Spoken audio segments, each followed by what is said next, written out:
सभी भक्तों को। तो आज की वीडियो में हम बात करने वाले हैं निर्जला एकादशी के बारे में। निर्जला एकादशी कब है, 17 जून या 18 जून, हमें व्रत कब रखना है, व्रत का पारण कब करना है।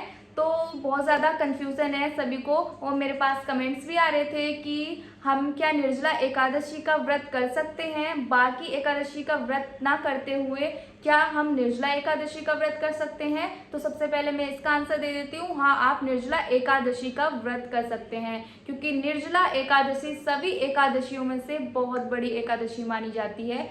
जैसे कि आप सब जानते हो कि किसी भी एकादशी के दिन अन्न ग्रहण नहीं किया जाता, लेकिन जो हमारी निर्जला एकादशी है, निर्जला एकादशी के दिन जल भी नहीं ग्रहण किया जाता। और ज्येष्ठ माह के शुक्ल पक्ष में एकादशी जो आती है उसे ही निर्जला एकादशी कहते हैं।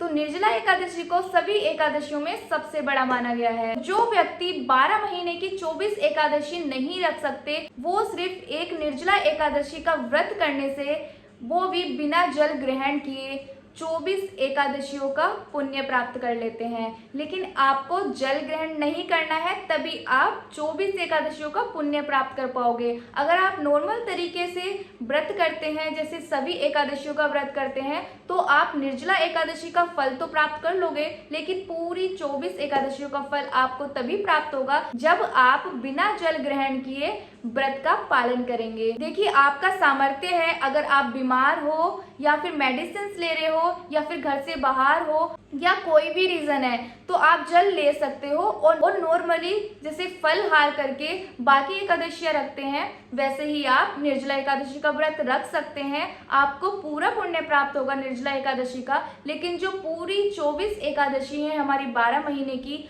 उसका पुण्य आपको तभी प्राप्त होगा जब आप बिना जल ग्रहण किए निर्जला एकादशी रखते हैं।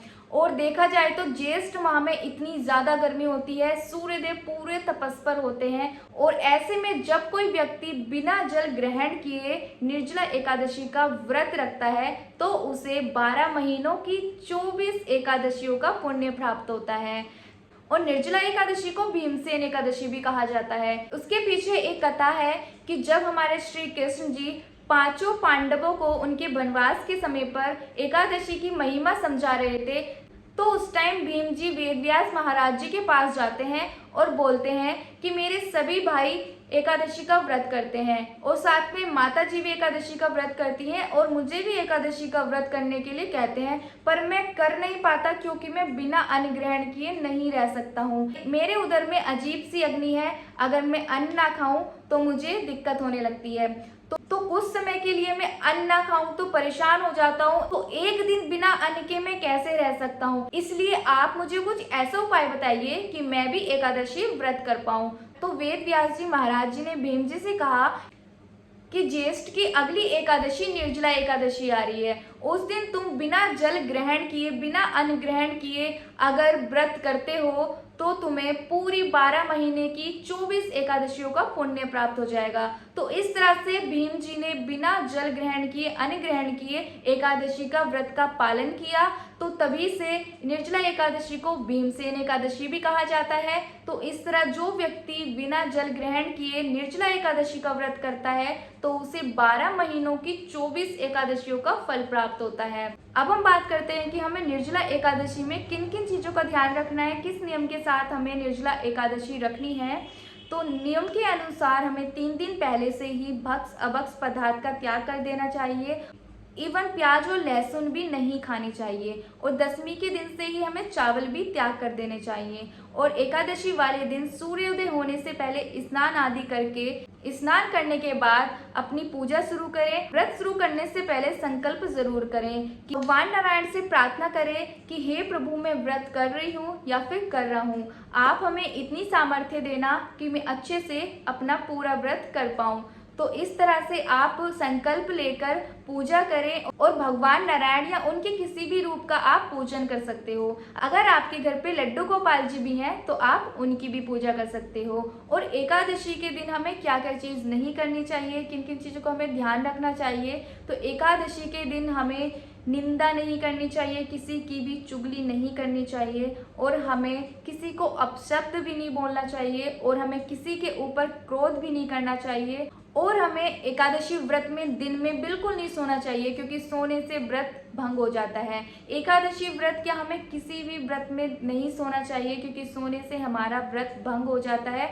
इसलिए ज़्यादा से ज़्यादा आप हरि नाम का कीर्तन करें, माला जाप करें। ओम नमो भगवते वासुदेवाय का आप माला जाप कर सकते हो, प्रभु हरि का ध्यान कर सकते हो। मतलब ज़्यादा से ज़्यादा हमें बुरी चीज़ों से दूर रहना है और प्रभु की भक्ति ही करनी है, प्रभु का ध्यान करना है और अच्छे से अपना व्रत करना है। और निर्जला एकादशी के दिन जल का दान करें, क्योंकि जल ही जीवन है। और आप गौ माता को भी जल पिला सकते हैं, बहुत महान पुण्य है, उससे पितृदोष भी दूर होता है। और लोगों को जल पिलाएं और जल से भरा मटका मंदिर में जाके दान करें, या किसी को भी आप दान कर सकते हो। तो इस तरह से आप निर्जला एकादशी के दिन अपने नियम के साथ व्रत रखिए और हरि नाम का कीर्तन करिए। अब बात करते हैं हमें निर्जला एकादशी कब रखनी है, 17 जून या फिर 18 जून।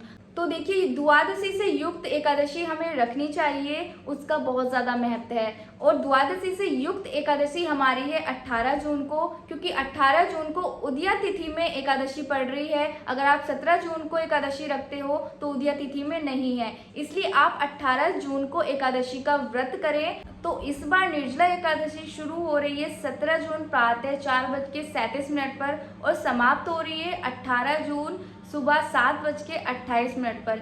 इस तरह से हमें द्वादश युक्त एकादशी रखनी है 18 जून की। तो हम सब व्रत करने वाले हैं 18 जून को, और व्रत का पारण करना है 19 जून को 5 बजे से 8 बजे के बीच में आप व्रत का पारण कर सकते हैं।